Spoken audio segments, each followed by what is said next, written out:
Macca's Guides.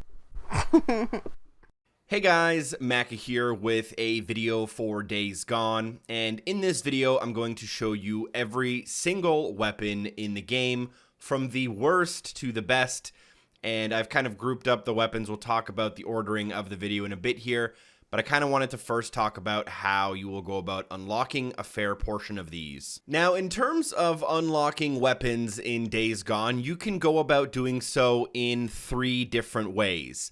The first way is that you will just unlock things as you progress through the main story, and they will be kind of automatically unlocked and given to you, and then you'll be able to access those through your locker at any time, or you'll just be able to carry them on you whenever you need them. Now, another way to unlock a weapon is to go and buy them specifically from a camp, which is some of the gameplay that you are kind of looking at on screen right now. You can see some of the encampments on the map, and then I kind of go up to them and talk to the merchant there, and you can kind of see what their inventory is like. If you buy anything from a merchant, it will also go into your storage locker, and then you can kind of access it at any time.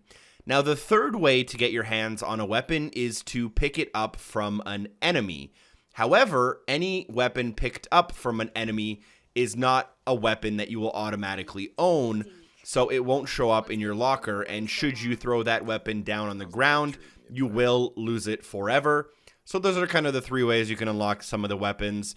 There's also kind of one little secret weapon I'm going to tease a little bit near the end of the video, so we'll talk about that as kind of the only exception to the rule.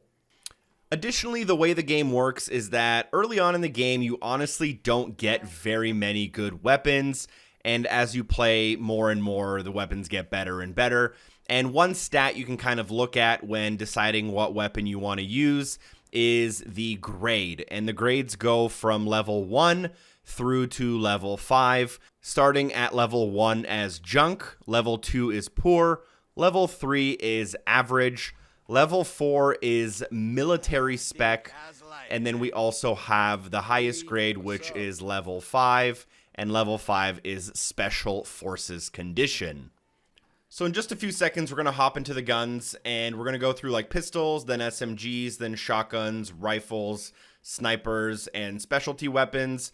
And within each category, they're kind of filtered going from the worst to the best of that class. And for each gun, I'm going to briefly talk about it, and then show a little bit of kind of open world gameplay. And then in some cases, also shooting a couple of enemies here and there. And we'll talk about which ones are the best and which ones aren't. We start off our video with the 9mm. This is the first sidearm that you will unlock. It is extremely weak on humans and zombies, and I would probably recommend that you try to upgrade this basically as soon as possible. Even the game description says that it's going to require you to get headshots or just use lots of ammo.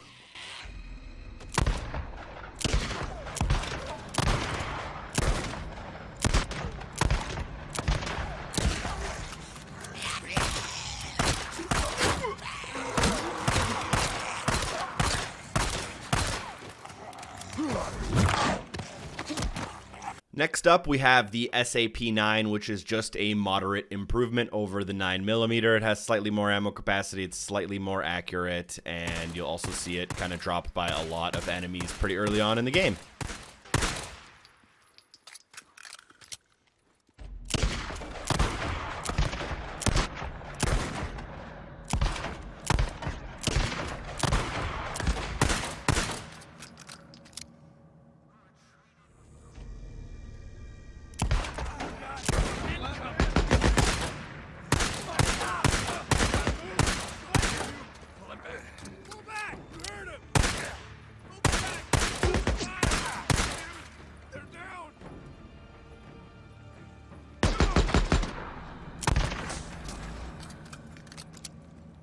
Next up, getting into a cooler gun, this is the Sheriff, a revolver that hits extremely hard, but obviously is not going to be very useful against large hordes. One of the coolest features about this gun is that it does have a tendency to blow the limbs off zombies, which can actually be useful in certain situations.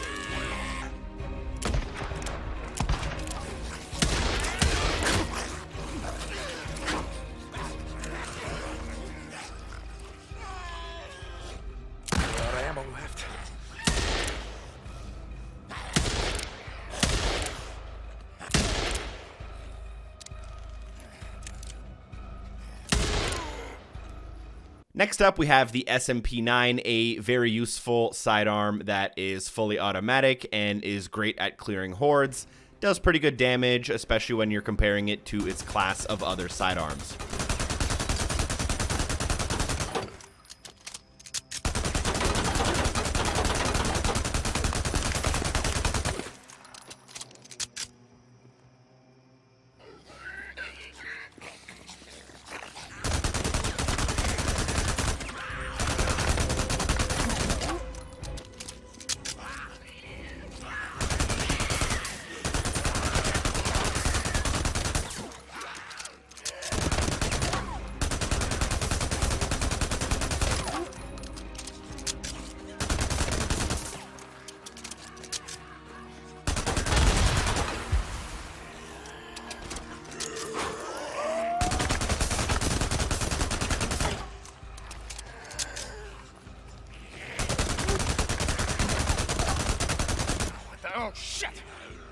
Next up, we have Lil Stubby, a grade 4 military spec shotgun sidearm. You'll unlock this one pretty early on in the game, and it can be extremely useful as it has a very quick reload animation and is extremely easy to use while riding your bike.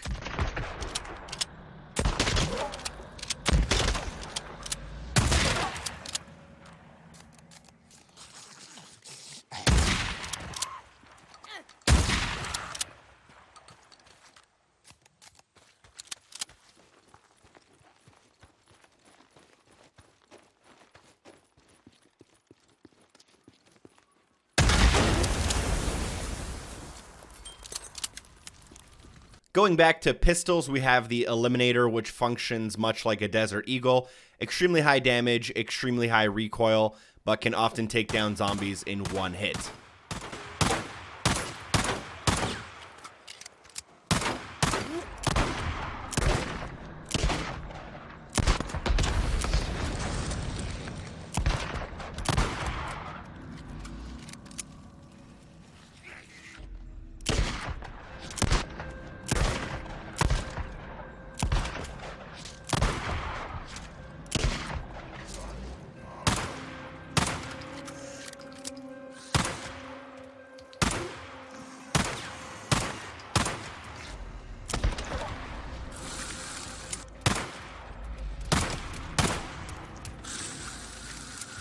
Then we have the PDW, probably the best pistol in the game, fairly high damage output, it has a fast reload, and a very large magazine size, which can be very handy once your primary and special weapon run out of ammo in a horde.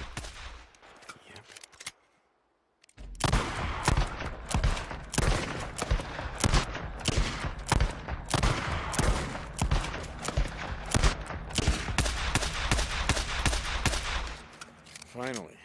Jesus.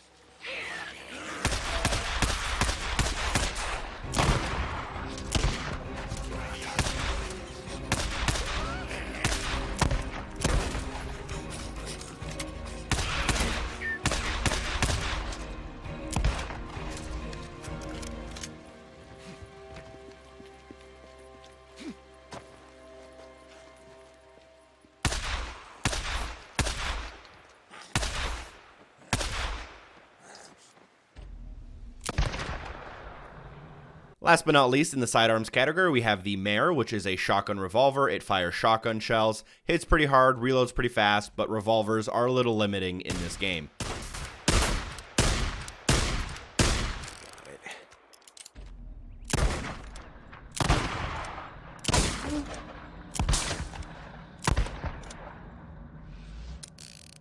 Okay, here we go.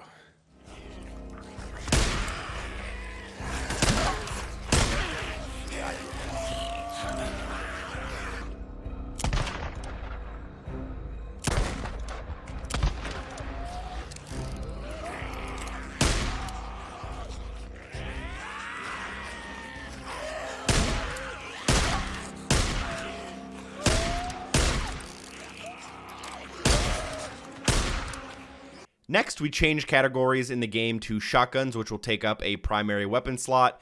We start with the Boozer shotgun, probably one of the worst shotguns in the game as it is extremely slow, and this one will be unlocked through natural progression of the story.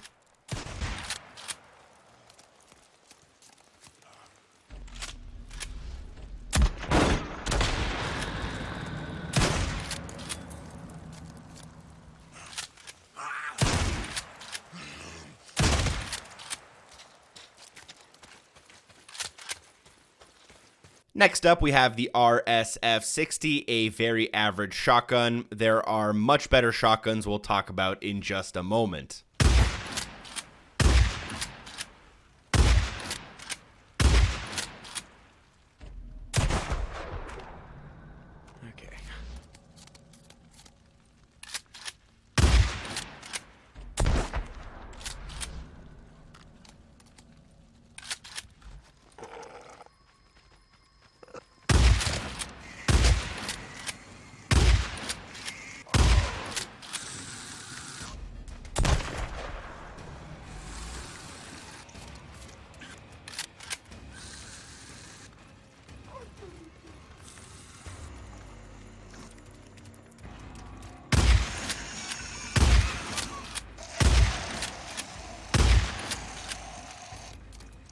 Next up in our shotgun category, we have the combat shotgun. There isn't too much to say about this. It's pretty much just your standard shotgun, limited by the fact that it is a shotgun in the first place.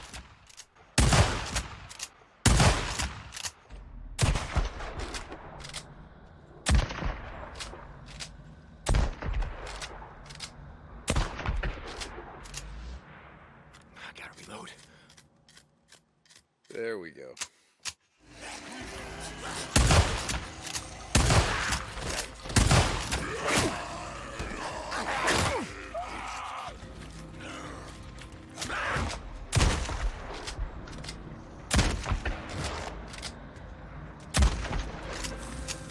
Next up, we have a very cool and unique weapon called the Nock Volley. It is a 7-barreled shotgun, but you fire all 7 barrels at the same time, meaning you have to reload after every time you fire it.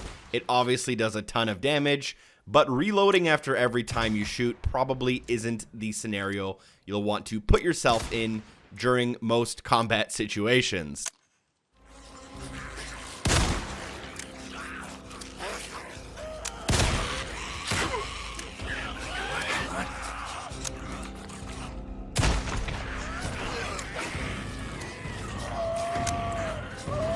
Next up, we have the auto shotgun, probably the most fun shotgun to use in the game.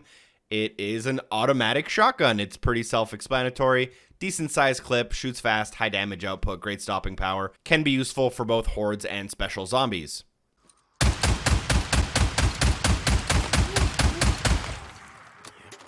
Whew. Okay.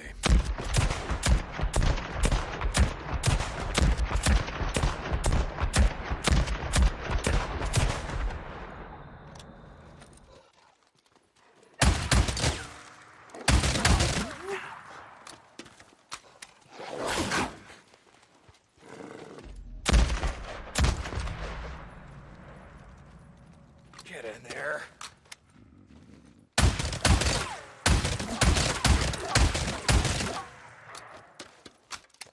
Last but not least, in the shotgun category, we have the Liberator, probably the fastest shotgun in the game. High damage output, great stopping power. Even though the clip capacity isn't too great, it can still be a really useful primary weapon to use against special zombies.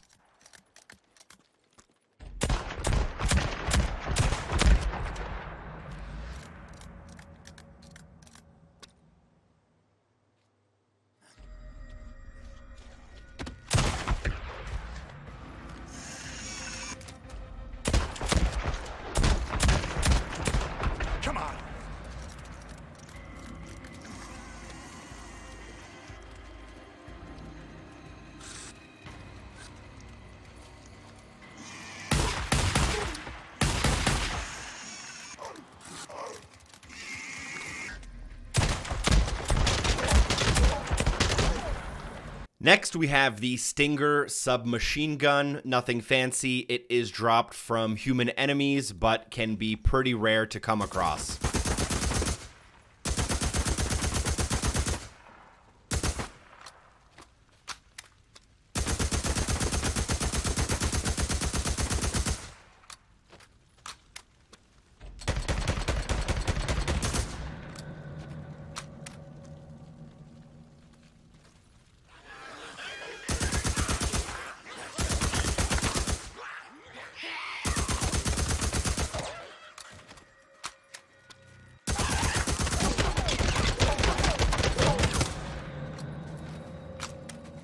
Next up, we have the PPSH-41, an extremely useful weapon that can take you throughout most of the game.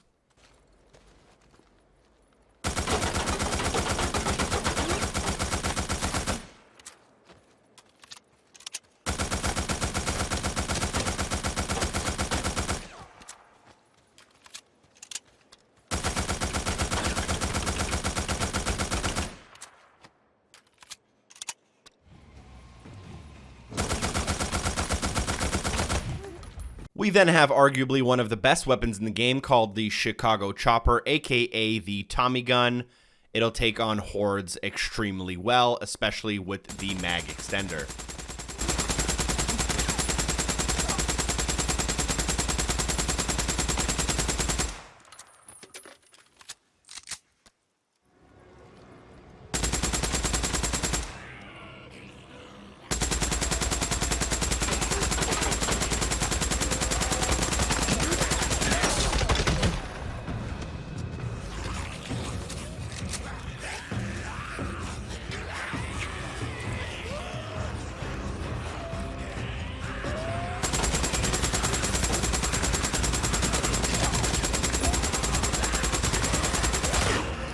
The next category of weapons we'll be looking through are the rifles in the game. We'll start with some of the single fire rifles and then work into auto rifles. The 22 repeater is one of the first primary weapons you'll unlock in the game and overall isn't very good, but you will need to pull off headshots if you want to use it.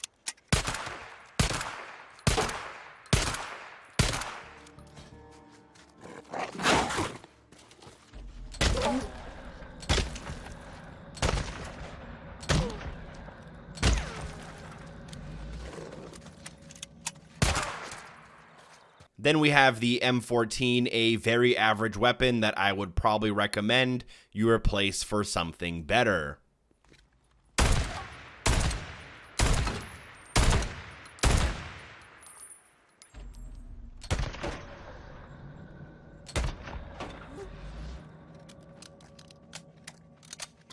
Later.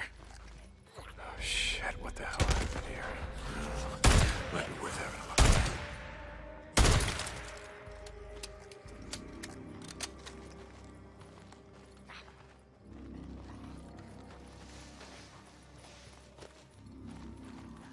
Shit!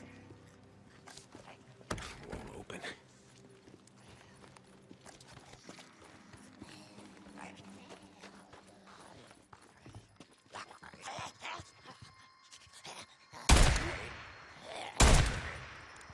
We then have the M50, which looks pretty cool, has a decent fire rate and decent damage, but the clip capacity is kind of small, and there are other better primaries you should use instead.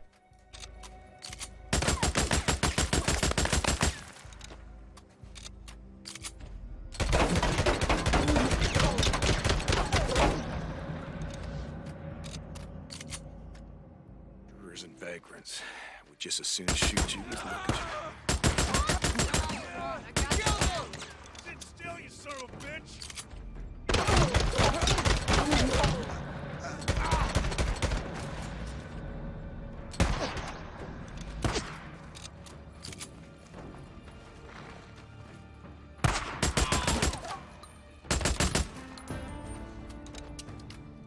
Next up, we have the Cowboy, one of the coolest looking guns in the game. It's kind of like a mix of a revolver with a super long barrel. It's technically a rifle in the game.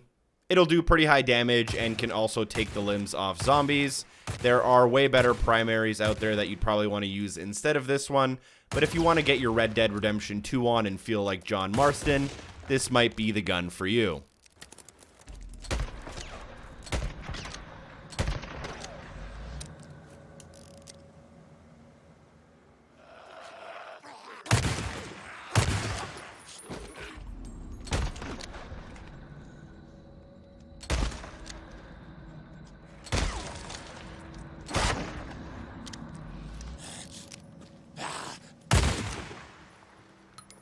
Next up, we have the Badlands Big Game. As far as guns in this category go, it's one of the better ones. It has a high damage output and a really good range.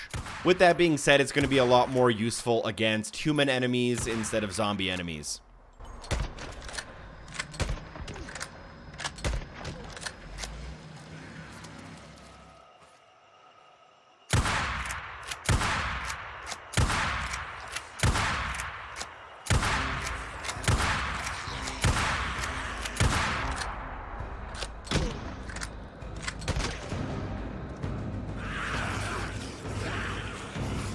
We now move into probably the most useful territory of weapons, and that is the auto rifles. However, the SAF is not a very good one.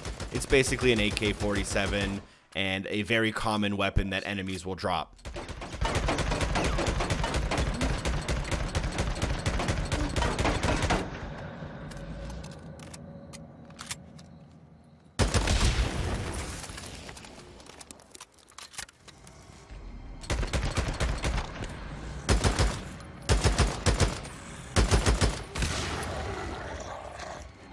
Slightly better than the SAF is the US 5.56, also a very common weapon that enemies will drop, although the rate of fire and recoil is not great. I gotta reload. Okay, here we go.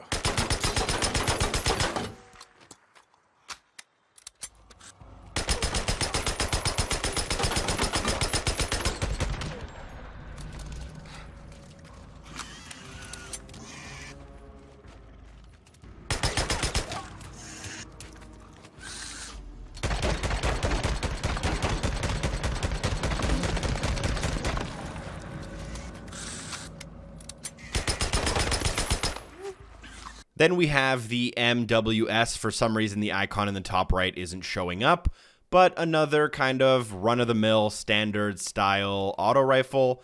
There is a gun that I'll show in just a little bit that is very similar to this, but much better.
Honestly, not 100% sure how you pronounce this one. Let's go with IDF Pup. This is the most useful auto rifle in the game, in my opinion.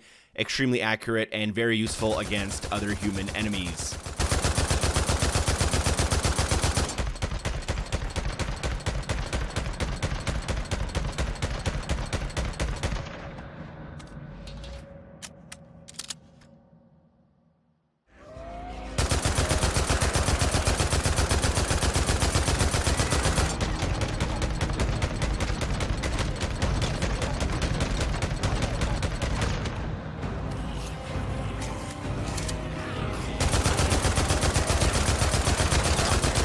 We now move on to LMGs. There are 3 LMGs in the game, and they will go in your special slot. First off, we have the RPD. This gun can be somewhat useful when dealing with hordes during the mid-game, but there are better LMGs you should probably aim for instead.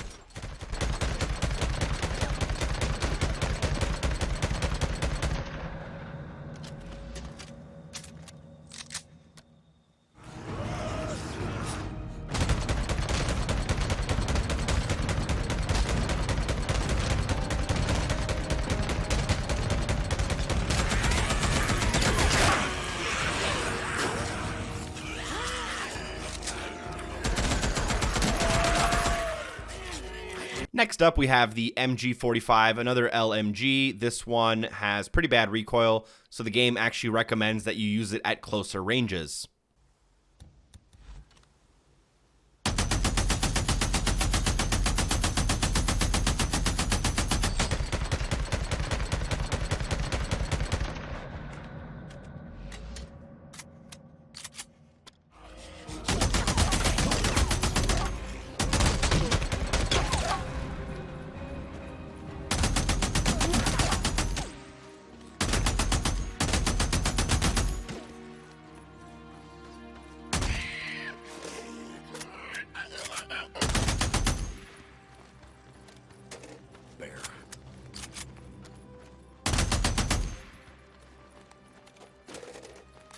Okay, here we go.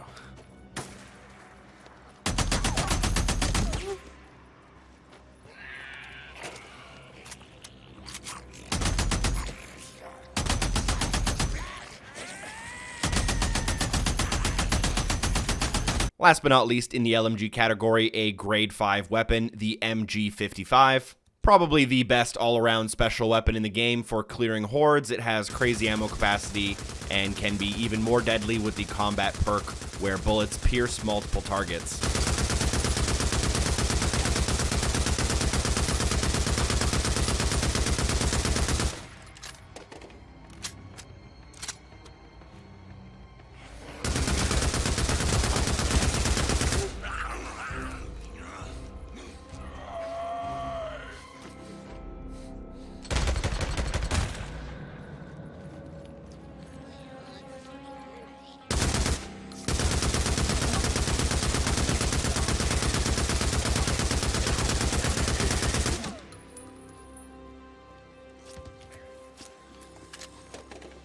Finally.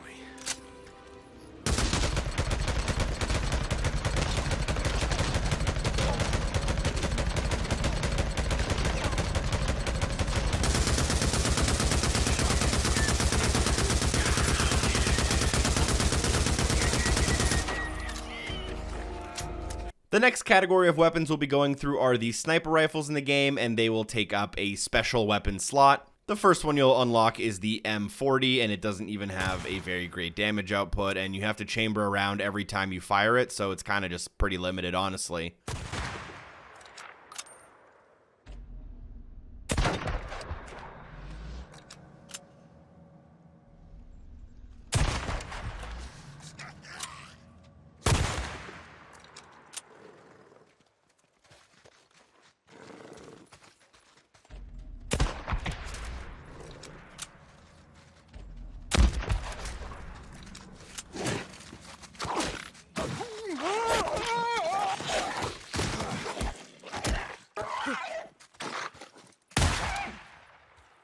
Next up, slightly better than the M40, is the C8. It's a decent gun with fast reloads and a small clip size, but there will be better sniper rifles you should use instead.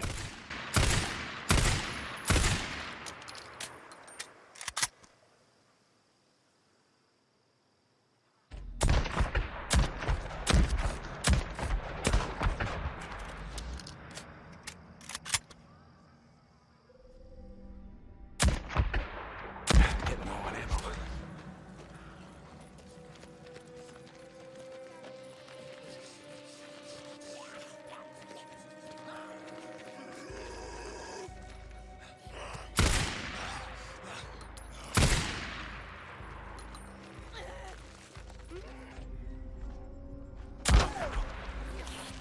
Next up, we have the SSR, a semi-auto sniper rifle with a pretty good damage output.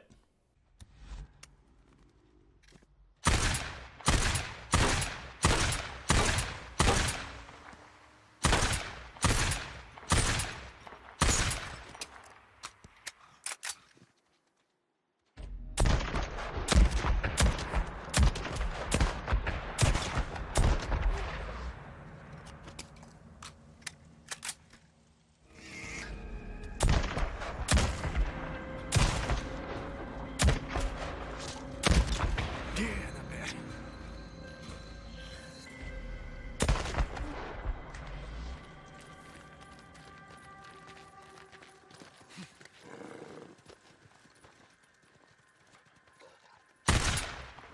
Shit, I'm out.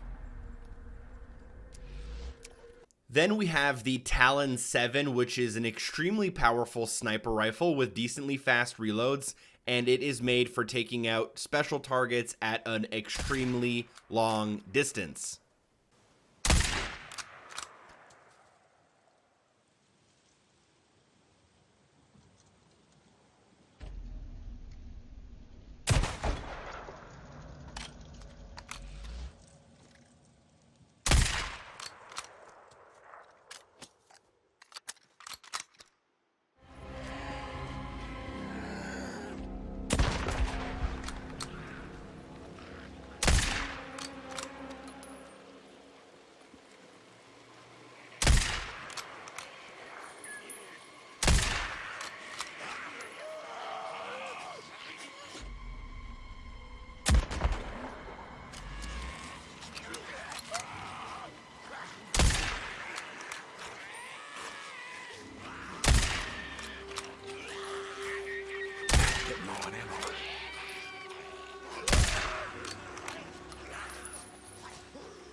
Last but not least, the best sniper rifle in the game is the 50 cal BFG. It looks extremely cool, but the most important part of it is that it'll kill special zombies in a single hit to the head, which can be a great way to avoid wasting your ammo.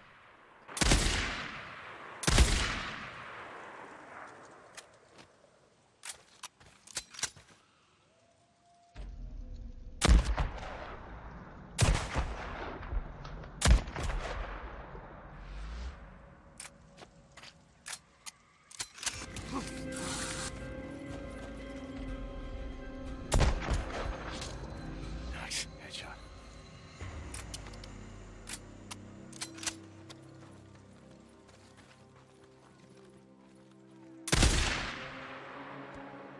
Okay. Last but not least, we have 3 more weapons to talk about, one of those being the Crossbow, probably the first special weapon you'll unlock in the game. It can be great for stealth and more useful later on in the game when you unlock multiple bolt types. There can also be a skill you can get that will allow you to retrieve bolts from dead bodies, which makes it more useful.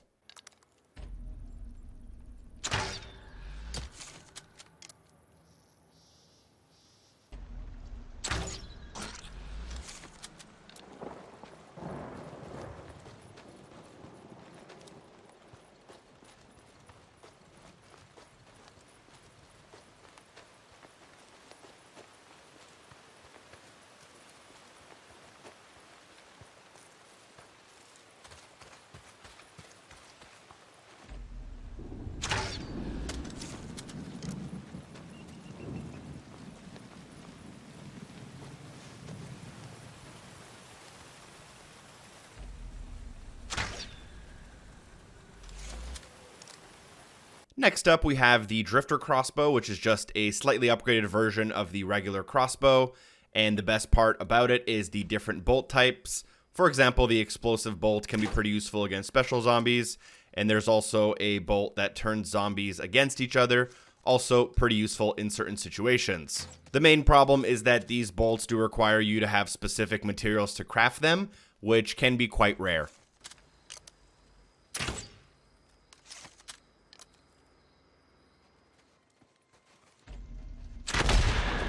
Oh my god!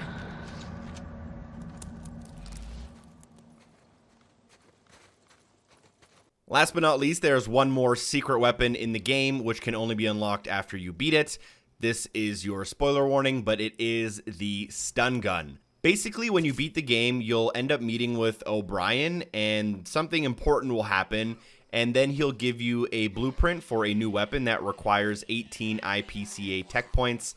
You'll travel around the map to various Nero checkpoints that you've liberated. You can search the bodies there and find this item on them. The weapon is extremely cool and very fun to use, but not something you'll want to use in a horde fight. Instead, you'll want to use it to insta-kill zombies and special enemies if you hold it on them long enough, and holding the taser on them will turn them into fire. And the reason this is such a cool Easter egg is because this is actually an homage to Ben Studio's previous franchise, Siphon Filter, where there was a stun gun that you can hold on enemies and it would light them on fire, as you can see in the gameplay on screen. I thought this was an incredibly cool touch to add in Days Gone, and hopefully you guys have as much fun using it as me. Thank you so much for watching this video. Feel free to share it with your friends. Drop a like if you enjoyed watching it or found out some information about some of the guns. Thank you so much for watching. A super special thank you to everyone on Patreon for supporting the show.